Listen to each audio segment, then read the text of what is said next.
Vážení priatelia, na Slovensku nie je verejného činiteľa, ktorý by bol z hľadiska súkromného života a majetkových pomerov tak prelustrovaný, ako som ja.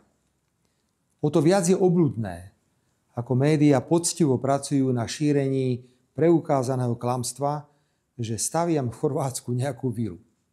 Nikto nenašiel žiadny pozemok. Nikto nenašiel žiadnu rozostávanú stavbu. Žiadne záznamy v úradoch. Naviac je tu moje verejné vyhlásenie, že nič nestaviam. Keby som si chcel niečo kúpiť alebo postaviť, tak to poviem. Pretože na Slovensku sú tisíce ľudí, ktorí v zahraničí vlastnia nejakú nehnuteľnosť. Prečo sa teda včera slovenské médiá rozhodli na mňa zaútočiť týmto očividným klamstvom? Klamstvom podobným tomu, že mám účet na Belize alebo že som býval v nejakom luxusnom hoteli vo Vietname. Prečo taká markíza tomuto klamstvu, ktoré nevedela podporiť ničím, ale že ničím, venovala v hlavných správach svoju prvú reportáž? O iných médiách ani nehovorím.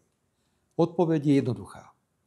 Včera sme úspešne odštartovali obrovský štátny program nájomného bývania, ktorý bude mať ďalekosiahle pozitívne dopady prakticky na každého.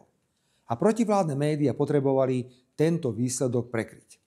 A vôbec im nevadí, že vyzerajú ako idioti.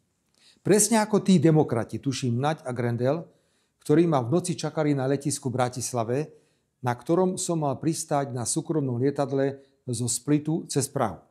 Ja som nebol ani v Splite, ani v Prahe, ani na letisku v Bratislave. Pozeral som doma televízor. Slovenské protivládne médiá sa dostávajú do ďalšieho štádia zúfalej vojny so Smerom a mojou osobou. Najskôr to bola kritika za každú cenu. Potom klamstvá bez dôvodov. Dnes sú to klamstvá bez dôkazov, aby prekryli nespochybniteľné výsledky našej roboty. Vedia totiž aj to, že o chvíľu pravdepodobne prídu aj o potravu, ktorú im dávajú Slovenská národná strana a Hlas, tým, že sa im rozpadli poslanecké kluby a ja to musím riešiť. Dobre, milé protivládne médiá. Ak chcete byť za idiotov, pokračujte. Rád vám v tom pomôžem.